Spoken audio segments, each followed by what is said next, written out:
Hello बच्चों। आज मैं आपको क्लास 10th का जो सीबीएसई की तरफ से स्टैंडर्ड का सैम्पल पेपर आया है मैथ्स का, ठीक है, वो कराऊंगी। 2021 का ये पेपर है, ठीक है ना। हमने इसका पार्ट ए का सेक्शन 1 कर लिया था, जिसमें क्वेश्चन नंबर 1 to 16 थे हमारे पास 1 मार्क के क्वेश्चंस। आज हम इसका सेक्शन सेकेंड वाला करने वाले हैं, जो है तो 1 मार्क के क्वेश्चंस, लेकिन ये हमारे पास केस स्टडी है, ठीक है।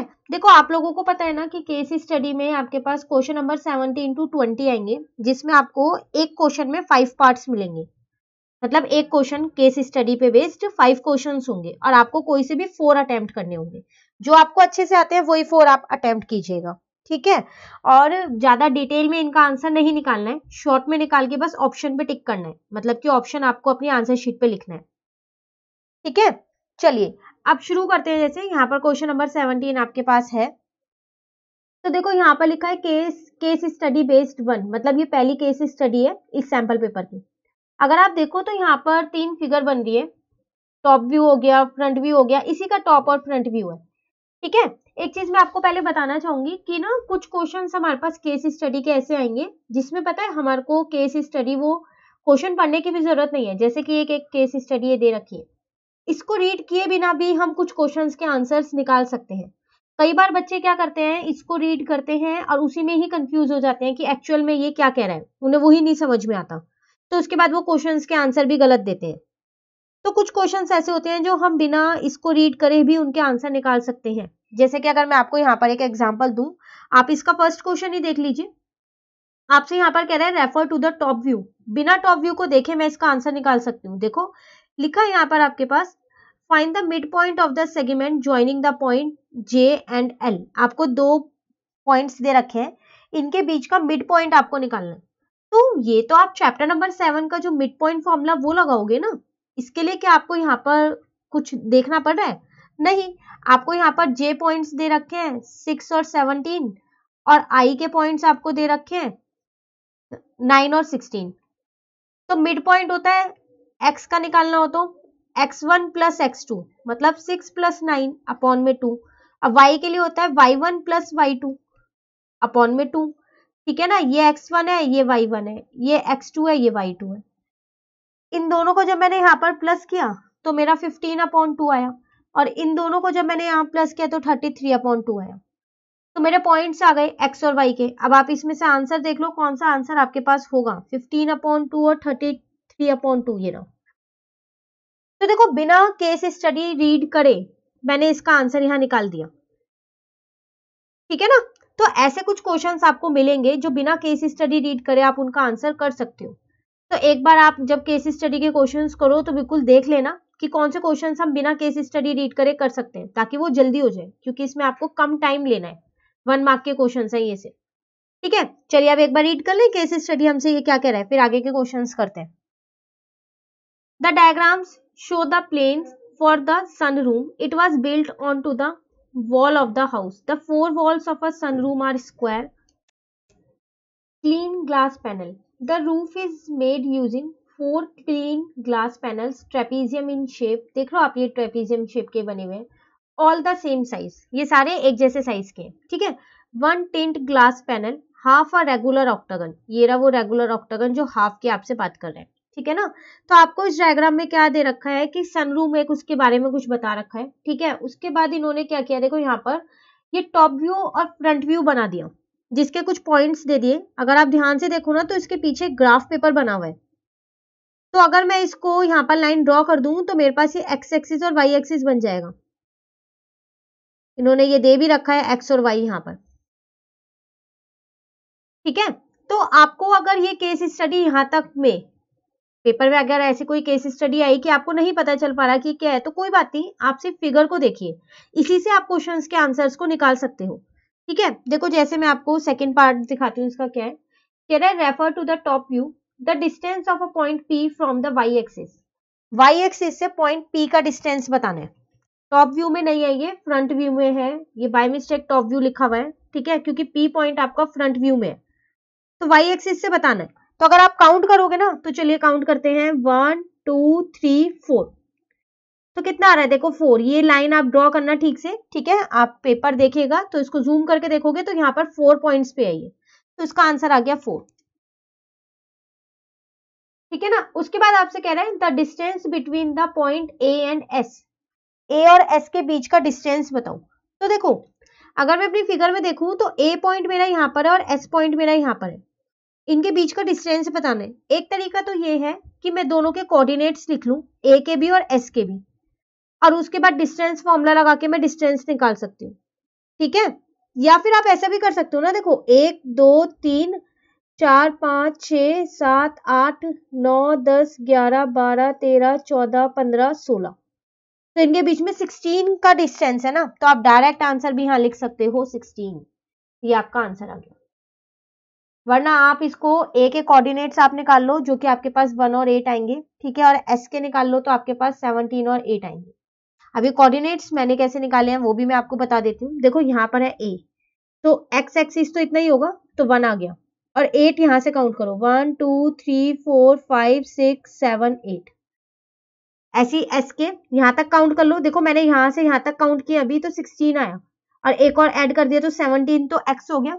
ठीक है, और ये वाई वाला तो 8 ही रहेगा, यहाँ से यहाँ तक काउंट करूंगी तो 1 2 3 4 5 6 7 8 ही रहेगा। ठीक है ना, तो आप इसको डिस्टेंस फॉर्मूले से भी निकाल सकते हो और डायरेक्टली आप आंसर भी लिख सकते हो 16 ए और एस के बीच के पॉइंट्स को काउंट करके। ठीक है, चलिए डी पार्ट देखते हैं। कह रहा है find the coordinates of the point which divide the line segment joining the point A and be in the ratio 1:3। यहाँ पर आपसे कह रहा है कि कोऑर्डिनेट्स बताओ, किसके बताने हैं, एक पॉइंट के, मतलब एक लाइन है जो एक पॉइंट उसको डिवाइड करके जा रहा है 1:3 में। तो आपको ये तो पता ही है, ये चैप्टर नंबर 7 की केस स्टडी है, तो आपने उसमें किया है ना ये रेशो वाला एक्सरसाइज 7.2 किया ना हमने। तो अगर मैं यहाँ पर एक लाइन ड्रॉ कर दूं तो ये मेरे पास ए और बी है, आपको ये ड्रॉ नहीं करनी है ऐसे, ठीक है, डायरेक्ट ए और बी के कोऑर्डिनेट्स लिखना, मैं सिर्फ समझाने के लिए आपको ये ड्रॉ कर रही हूँ। ठीक है, ये वाला बीच का जो पॉइंट है एक्स और वाई, ये आपको बताना है। अब इसके लिए देखो आपको ए और बी के पॉइंट पता होने चाहिए, तो ए के पॉइंट तो मैंने अभी सी पार्ट में ही निकाले हैं 1 और 8, तो वही लिख देते हैं। ठीक है ना, अब बात करते हैं बी के पॉइंट्स की। तो देखो आप बी कहां पर है आपके पास, अगर आप देखो तो बी ये रहा आपके पास। ठीक है, मैं इसको थोड़ा सा क्लियर कर देती हूँ ताकि आपको ये फिगर ठीक से दिख जाए।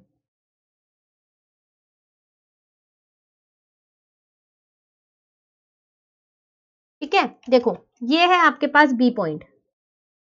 अब अगर मैं इसको काउंट करूं तो मैं यहां से एक्स वाले काउंट करती हूँ, पहले एक्स एक्सिस की एक्स कोऑर्डिनेट्स आ जाए, 1 2 3 4 5 है। ठीक है, अब y के लिए काउंट करेंगे तो यहां से काउंट कर लेते हैं 1 2, ये क्लियर, यहां देखते हैं 1 2 3, यहां तक तो देखो 8 ही है, ए के हमने 8 लिखे थे, यहां तक 8 है, उसके बाद 2 और है 9 और 10, तो इसका मतलब आपके पास यहाँ पर पॉइंट्स आ गए हैं 5 और 10। अब आपको ये बीच का निकालना है, तो आपको फॉर्मूला याद है ना, m1 x2 plus m2 x1 divided by m1 plus m2, same वही m1 y2 plus m2 y1 divided by m1 plus m2। Formula नहीं लिखना, आपको डायरेक्ट आंसर निकालना है, मैं सिर्फ आपको समझाने के लिए फॉर्मूला लिख रही हूँ। ठीक है, 1 मार्क क्वेश्चंस में फॉर्मूले वगैरह नहीं लिखने हैं, डायरेक्ट एक या दो स्टेप में आंसर निकाल देना है और ऑप्शन लिख देना है कि कौन सा है। ठीक है, m1 मतलब 1 है, x2 मतलब 5 है, फिर 3 इंटू 1 आ जाएगा।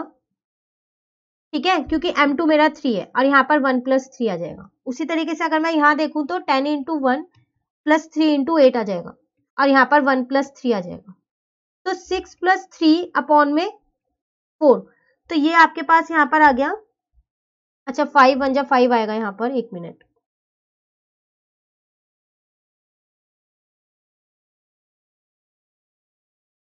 ठीक है ना, तो यहाँ पर आ गया 8 अपॉन में 4, कट करोगे तो 2 आ जाएगा, और यहाँ पर आ जाएगा 10 प्लस 24 अपॉन में 4, इसका मतलब 34 अपॉन में 4, तो कट करोगे तो 17 अपॉन में 2 आ जाएगा।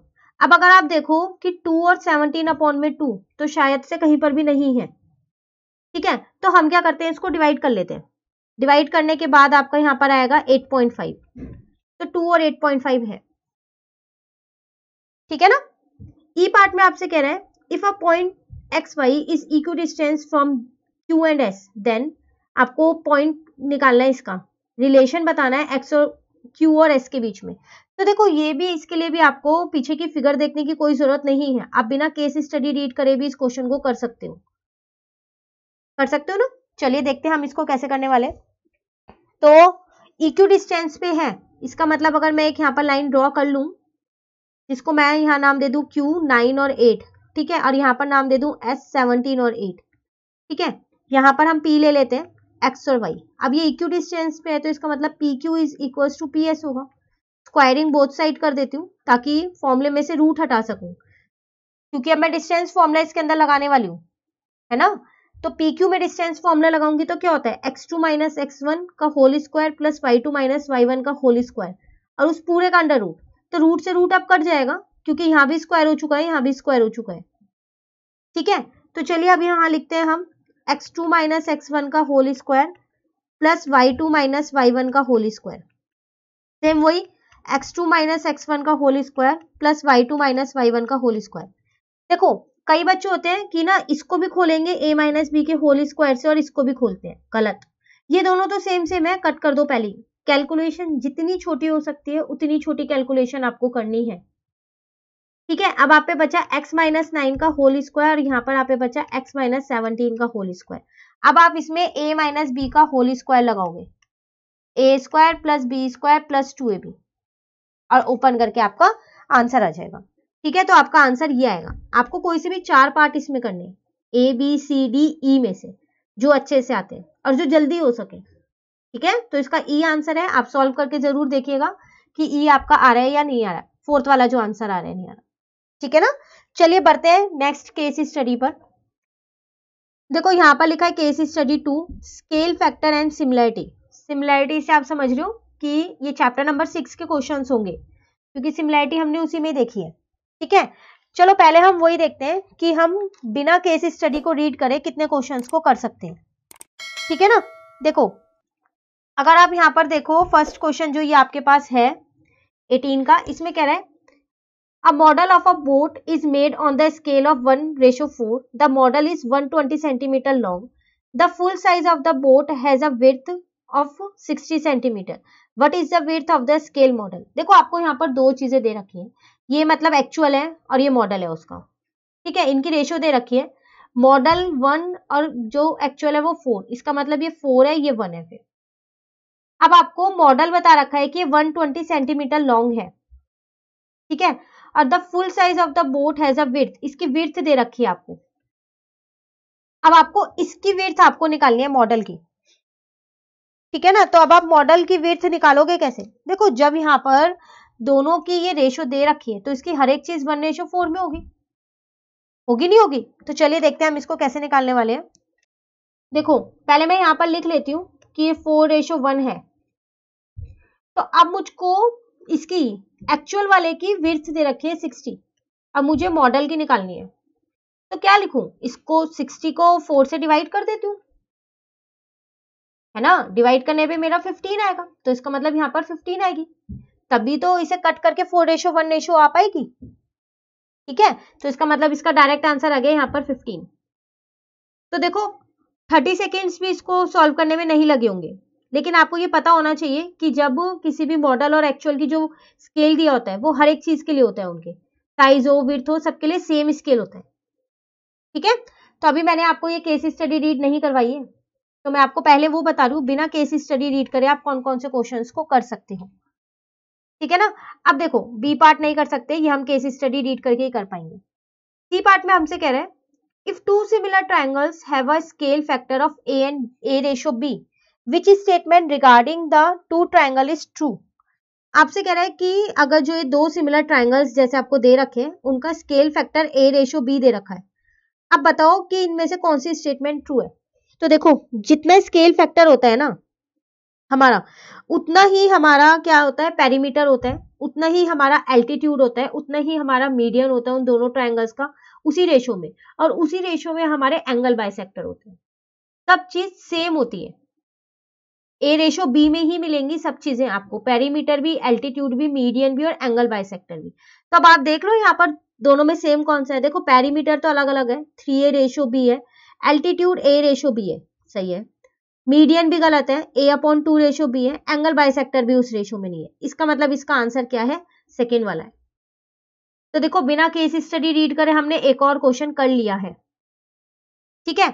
उसके बाद हम देखते हैं यहाँ पर, अगर मैं आपको डी पार्ट यहाँ पर दिखाऊंगी इसका, तो डी पार्ट में आपसे कह रहा है the shadow of a stick 5 metre long is 2 metre at the same time the shadow of the tree is 12.5 metre high, ठीक है।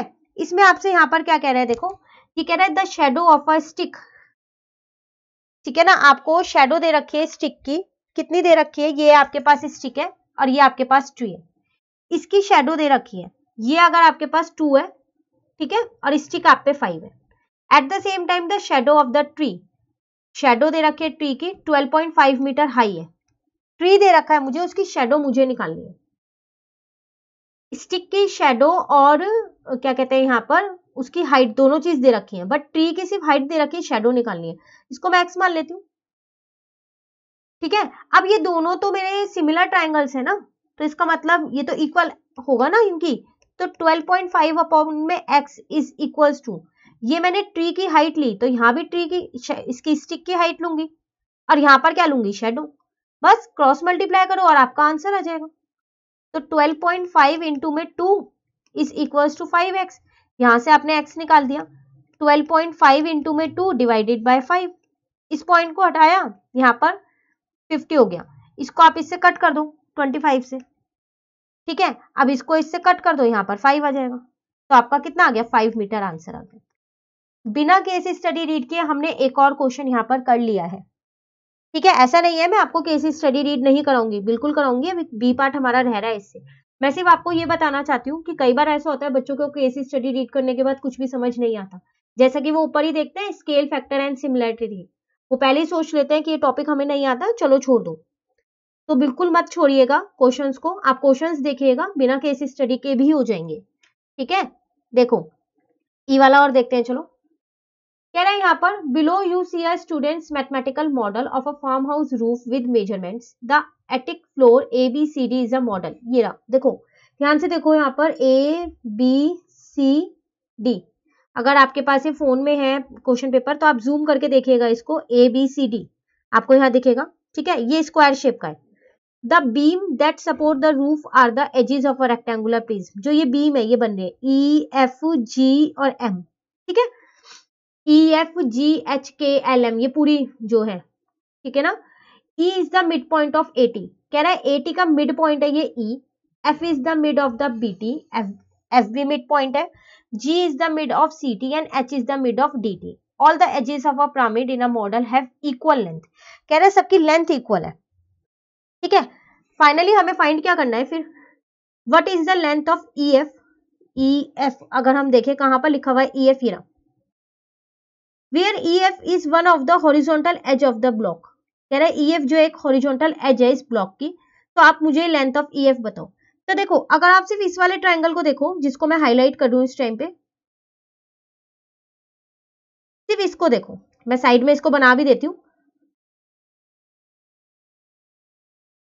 तो ये टी, ये ई, ये एफ, ये ए, ये बी, ठीक है। अब आपको पता है कि ये सिमिलर है, ठीक है ना, तो इसका मतलब जो ये ई एफ है ये पैरेलल होगी ए बी के, और हम अगर अपनी मिड पॉइंट थ्योरम देखें तो वो मिड पॉइंट, ये मिड पॉइंट्स है ना, तो मिड पॉइंट थ्योरम के अकॉर्डिंग ये दोनों लाइंस जो है वो पैरेलल होती हैं, साथ के साथ में जो ई एफ होता है वो हाफ होता है ए बी के, ये हमने क्लास 9th में भी पढ़ी है मिड पॉइंट थ्योरम, ठीक है। बस यहां से आपका ई एफ निकल गया, ए बी तो आपको पहले से ही दे रखा था 12 है, इसको इससे कट किया वो आपका आ गया 6 मीटर, ठीक है ना। तो ये भी हो गया। तो देखो बिना केस स्टडी रीड किए हमने 4 क्वेश्चंस तो कर ही लिए, और हमारे को 4 क्वेश्चंस ही करने हैं इसके अंदर। अब रह गया एक क्वेश्चन, चलिए उसके लिए केस स्टडी एक बार रीड करते हैं। आपसे कह रहा है यहाँ पर scale factor and similarity. Scale factor, a scale drawing of an object is the same shape as the object but a different size. कह रहा है स्केल क्या है, यहाँ पर देखो कोई भी आप एक ऑब्जेक्ट बनाते हो उसकी जो शेप होती है वो सेम होती है, ठीक है, लेकिन वो साइज में डिफरेंट होते हैं। जैसे कि आप देख सकते हो कि एक ट्रायंगल यहाँ पर है, ठीक है, अगर आप एक और ट्रायंगल बनाओ तो आप छोटा भी बना सकते हो, शेप सेम है लेकिन आप उसका साइज अलग है, जैसे कि अभी हमने यहाँ किया ये ना ट्री और स्टिक वाला आप कह सकते हो। ठीक है, चलिए आगे पढ़ते हैं क्या कह रहे हैं हमसे इसमें। The scale of a drawing is a comparison of the length used on drawing to the length it represents. The scale is also written as similar figure. The ratio of two corresponding side in similar figure is called scale factor. Ratios है, जैसे यहाँ पर थी ए और B, scale factor हम उसे बोलते हैं जो आपको दो सिमिलर ट्राइंगल्स या कोई भी दो सिमिलर फिगर के बीच की रेशियो बताता है, उसको हम स्केल फैक्टर बोलते हैं। कैसे निकालते हैं scale factor? Length in image divided by corresponding length in object. If one shape can become another using resize then shapes are similar. कह रहा है अगर हम one shape can become another, एक शेप दूसरी शेप बन सकती है रीसाइजिंग से, उसका साइज अरेंज करके, तो हम उसे सिमिलर बोलते हैं। ठीक है, अब यहाँ पर आपको कुछ चीजें और दे रखी है, जैसे अगर आप रोटेट करो या टर्न करो, रिफ्लेक्शन या फ्लिप मतलब उसे घुमा दो, सीधा हाथ उल्टा हाथ उसे बोलते हैं ना फ्लिप करना, ऐसे अगर आप इन शेप्स को फ्लिप कर दो, ट्रांसलेशन और स्लाइड, ये सारी चीज में इसमें आपके सिमिलैरिटी पे कोई फर्क नहीं पड़ेगा। Hence two shape are similar when one can become the other after a resize, flip, slide और टर्न। देखो आपसे यहाँ पर कह रहा है कि दो शेप जो है ना वो सिमिलर होगी जब one can become the other after, मतलब उसको रीसाइज करो, फ्लिप करो, स्लाइड करो या टर्न करो, मतलब वो सेम होनी चाहिए तभी वो सिमिलर होगी। फिर बोलूँ यहाँ पर आपको साइज से कोई मतलब नहीं होना चाहिए, वो जो ऑब्जेक्ट्स है उनकी शेप से मतलब होना चाहिए। जैसे कि आपको यहाँ दो ट्राइंगल दे रखे थे, तो देखो आपने इसे फ्लिप किया, रोटेट किया, रहेंगी तो वो सिमिलर ऑब्जेक्ट्स ना, उसी तरीके से आप यहाँ पर रोटेशन और टर्न करोगे, रिफ्लेक्शन और फ्लिप भी वही है, रोटेशन और टर्न करोगे तब भी वो ऑब्जेक्ट सेम रहेगा। ठीक है, अब सिर्फ एक हमारा एक बी पार्ट रह गया, चलिए देखते हैं। What will effect the similarity of any two polygon. कह रहा है आपसे यहाँ पर कि दो पॉलीगन की सिमिलैरिटी को इनमें से कौन सा इफेक्ट करेगा। They are flipped horizontally, they are dilated by scale factor, they are translated down, they are not the mirror image of one another. देख के पता चला होगा आपको, इसका आंसर डी होगा। क्यों? क्योंकि अगर दो पॉलीगन मिरर इमेज जैसे नहीं है, मिरर इमेज मतलब एक जैसे नहीं है, तो फिर क्या वो सिमिलर होंगे? नहीं, उनकी शेप तो सेम होनी चाहिए ना। हाँ, साइज सेम नहीं होगा तो भी चल जाएगा, शेप तो सेम होनी ही चाहिए तभी तो फिर वो अगर मिरर इमेज ही नहीं है तो सिमिलरिटी कहाँ से आएगी? तो इसका मतलब इसका आंसर क्या है? यहाँ पर डी है। अब वैसे भी अगर आप देखो तो आपको इस केस स्टडी से यहीं से मिल रहा है, रीसाइज, फ्लिप, स्लाइड और टर्न, तो ये तीनों चीज आपको यहाँ पर मिल रही है। ठीक है, तो आपने देखा हमने क्वेश्चन नंबर 18 में सारे क्वेश्चंस बिना केस स्टडी रीड करे कर लिए, सिर्फ एक ही पार्ट हमने बी पार्ट है जो केस स्टडी रीड करने के बाद किया। तो जिन बच्चों को केस स्टडी रीड करके समझ नहीं आता है तो कोई दिक्कत नहीं है, लेकिन आप क्वेश्चन को एग्जाम में छोड़ के मत आइएगा। ठीक है, क्वेश्चन के पार्ट्स ट्राई कीजिएगा, हो जाएंगे वो। ठीक है ना, चलिए अब हम अपना क्वेश्चन नंबर 19 करते हैं। देखो क्वेश्चन नंबर 19 है यहाँ पर केस स्टडी बेस 3। तो पहले केस स्टडी एक बार रीड करें या क्वेश्चन स्टार्ट कर दें? चलिए पहले क्वेश्चंस देख लेते हैं कौन कौन से हो जाएंगे, उसके बाद केस स्टडी एक बार रीड कर लेंगे। रीड करनी जरूरी है, ऐसा मत सोचना कि केस स्टडी आप पेपर में रीड ही नहीं करनी, सीधा क्वेश्चन ही देखने, नहीं, जो क्वेश्चंस हो सकते हैं वो पहले कर लेते हैं। ठीक है, फिर रीड करते हैं। देखो यहाँ कह रहा है if the highway overpass is represented by this then its zeros. तो आपको एक क्वाड्रेटिक पॉलिनोमियल दे रखी है, उसके जीरोज निकालने हैं। इसके लिए जरूरी तो नहीं है ना ये केस स्टडी रीड करना, हम ऐसे ही निकाल सकते हैं ना। तो चलिए निकाल देते हैं फिर इसको, जिसके लिए जरूरत होगी तभी हम केस स्टडी रीड कर लेंगे। ठीक है, आप वैसे तो किसी भी से फॉर्मूले से निकाल सकते हो, मैं मिडिल टर्म स्प्लिट से निकाल लूँ। तो दो फैक्टर्स लेने होते हैं, तो -4x + 2 ले लेते हैं, 2x, क्योंकि प्लस माइनस करके तो माइनस का 2x आना चाहिए और मल्टीप्लाई करके 8x² आना चाहिए, जो कि आ रहा है। अब इन दोनों का एक पेयर, इन दोनों का एक पेयर, यहां से x कॉमन लिया तो x - 4, यहां से 2 कॉमन लिया तो x - 4। ठीक है, तो x + 2 एक बन गया और x - 4 एक बन गया। अब जीरोज निकालने तो इसको जीरो के इक्वल तो रखना ही पड़ेगा, तो x + 2 = 0 और x - 4 = 0, तो x = -2 और x = 4। आ गए दोनों zeros.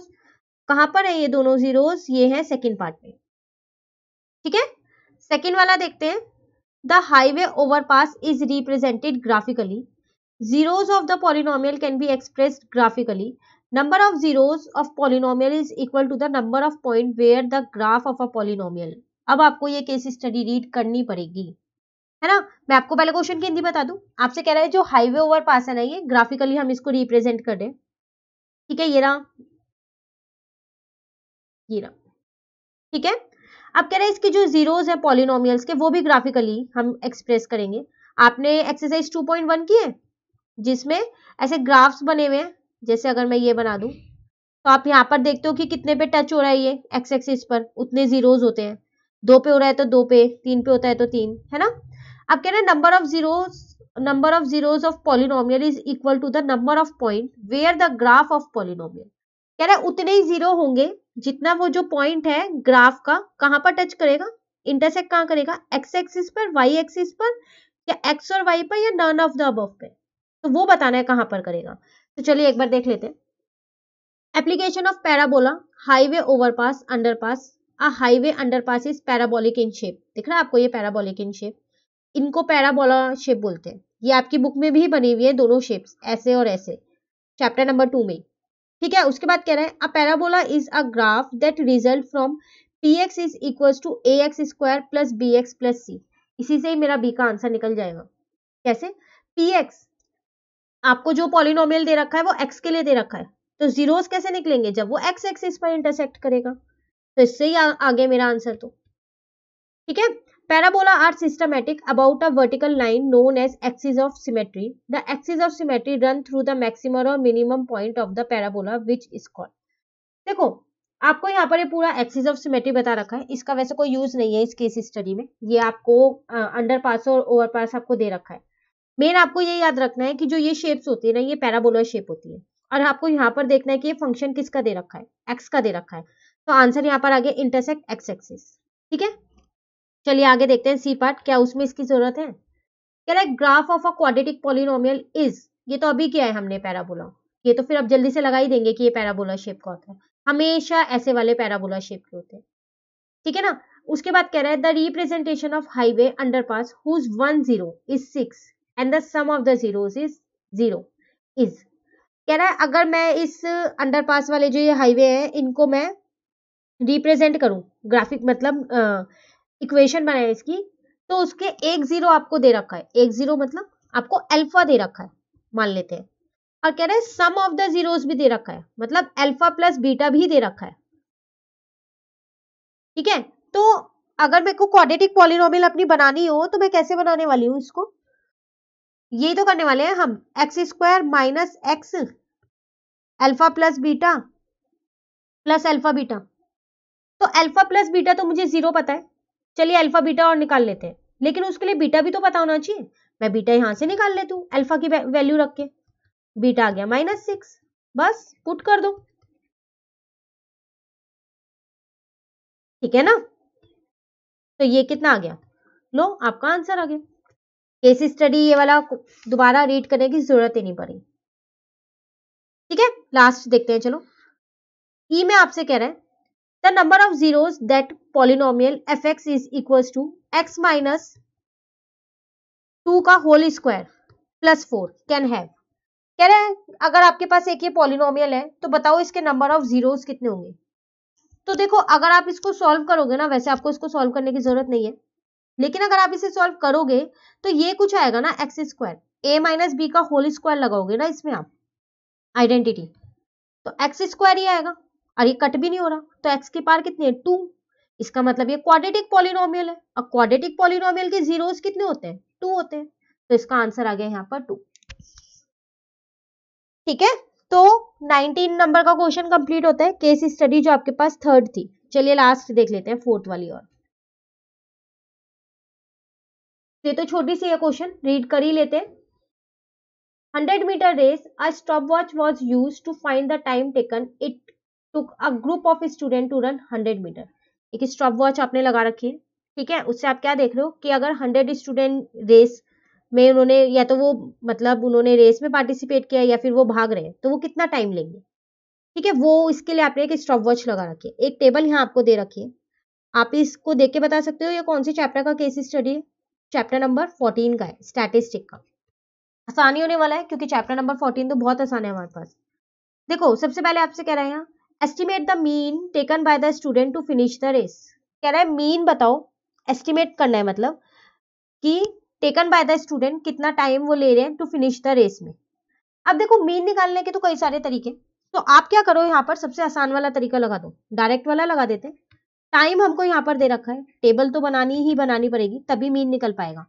0 to 20, 20 to 40, 40 to 60, 60 to 80 और 80 to 100।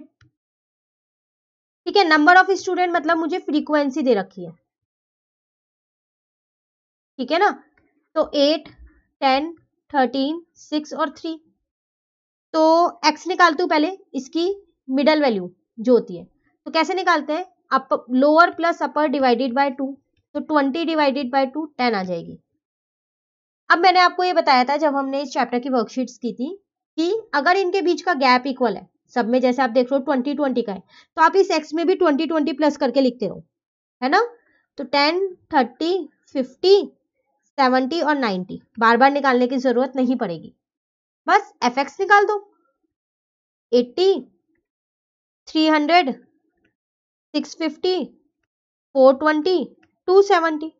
मीन निकालने का फॉर्मूला होता क्या है आपके पास, समेशन एफ एक्स अपॉन में समेशन एफ। तो इन सबको प्लस करोगे तो 1720 और इन सबको प्लस करोगे तो 40, तो 1720 अपॉन में 40, 43 आपका मीन आ गया। फर्स्ट पार्ट हो गया। सेकेंड में आपसे कह रहा है यहाँ पर what will be the upper limit of model class. Model class की अपर लिमिट बतानी है, तो पहले तो मॉडल क्लास ही पता होनी चाहिए। मॉडल क्लास मतलब जिसकी फ्रीक्वेंसी सबसे ज्यादा है, तो इनमें से किसकी फ्रीक्वेंसी ज्यादा है, 13 की, तो ये मेरी मॉडल क्लास हो गई। और अपर लिमिट मतलब देखो 40 है मेरा लोअर लिमिट और 60 है मेरा अपर लिमिट, तो इसका आंसर आ गया 60। ठीक है, उसके बाद कह रहे हैं the construction of cumulative frequency table is useful in determining. कह रहे हैं जो हम क्यूमुलेटिव फ्रीक्वेंसी टेबल बनाते हैं वो किसके लिए बनाते हैं, मीन के लिए, मीडियन के लिए, मोड के लिए, तीनों के लिए। तो मैंने तो यहाँ मीन निकाल लिया, लेकिन क्यूमुलेटिव फ्रीक्वेंसी सीएफ तो मैंने बनाई नहीं, इसका मतलब मीन के लिए तो बनानी जरूरी नहीं है। मोड के लिए मैंने मॉडल क्लास निकाल ही लिए, अब मैं मोड का फॉर्मूला लगा दूंगी और मोड भी निकल जाएगा, उसके लिए भी नहीं चाहिए, फिर किसके लिए चाहिए, मीडियन के लिए। जब भी हम मीडियन निकालते हैं तो सीएफ निकालते हैं। ठीक है, डी पार्ट में आपसे कह रहे हैं the sum of lower limit of median class and modal class. अब लोअर लिमिट का सम बताना है, और किसकी लोअर लिमिट लेनी है, मीडियन क्लास की और मॉडल क्लास की। तो मॉडल क्लास की तो मुझे पता है 40 है, अभी मैंने इसकी अपर ली थी तो लोअर दूसरी वाली होगी। अब मीडियन क्लास कौन सी है वो कैसे निकालें, उसके लिए अब आपको सीएफ निकालना पड़ेगा। अभी तो हमने ऊपर बात की मीडियन निकालने के लिए सीएफ चाहिए, है ना। सीएफ निकाल देते, कैसे निकालेंगे सीएफ, पहले वाला तो फ्रीक्वेंसी का ही रहता है, अब इसमें इनको प्लस कर करके लिखते रहेंगे। ठीक है, तो 10 में 8 प्लस किया 18, उसके बाद 31 आ जाएगा, फिर 37 और फिर 40। तो कौन सी होगी मीडियन क्लास, उसके लिए मुझे क्या चाहिएगा, n/2 चाहिएगा। n/2 मतलब n क्या है, फ्रीक्वेंसी का टोटल, ये आ गया मेरा 20, तो इसमें आएगा